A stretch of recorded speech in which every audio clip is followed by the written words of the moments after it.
President Trump and Ukrainian President Volodymyr Zelenskyy spent Sunday engaged in face-to-face talks at Mar-a-Lago.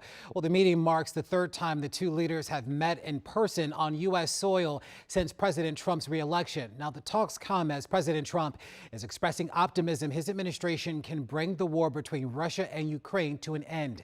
CBS News correspondent Willie James Inman is in Florida with the latest.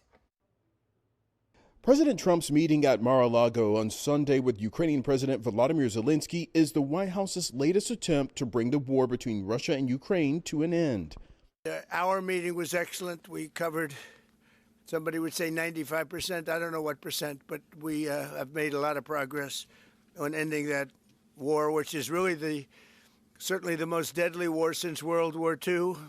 But the president also acknowledged if peace isn't achieved soon, the war could go on indefinitely. It's going to go very quickly. I think we're in final stages of talking. It'll either end or it's going to go on for a long time, and millions of additional people are going to be killed. Millions.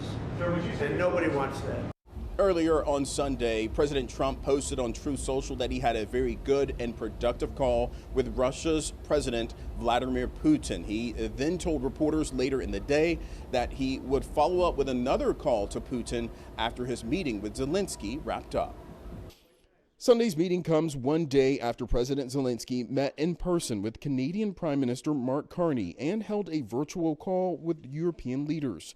The meeting also comes after a weekend of attacks in the region. On Saturday, Russia launched a deadly drone and missile strike on Ukraine's capital city of Kyiv.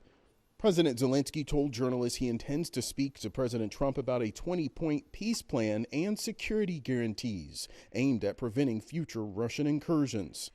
In order for any deal to be finalized, it will require the sign-off of Russia's President Putin. Willie James Inman, CBS News, West Palm Beach, Florida.